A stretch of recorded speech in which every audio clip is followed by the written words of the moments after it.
Inserting coils into the cabinet. Connecting the wiring harness now. Final door assembly complete.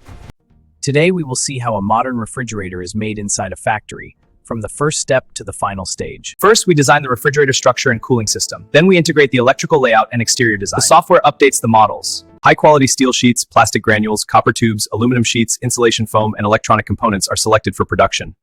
Steel sheets are cut and pressed using heavy machines to form the outer and inner body panels of the refrigerator.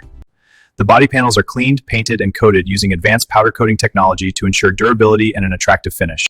Polyurethane foam is injected between the inner and outer panels to provide thermal insulation and improve cooling efficiency. The compressor, condenser, evaporator, and copper tubes are assembled carefully to create the refrigeration cycle.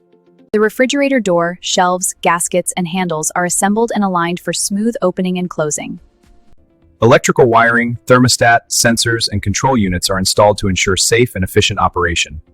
All components are assembled together, and the refrigerator takes its final shape. Each refrigerator is tested for cooling performance, power consumption, noise level, and safety standards.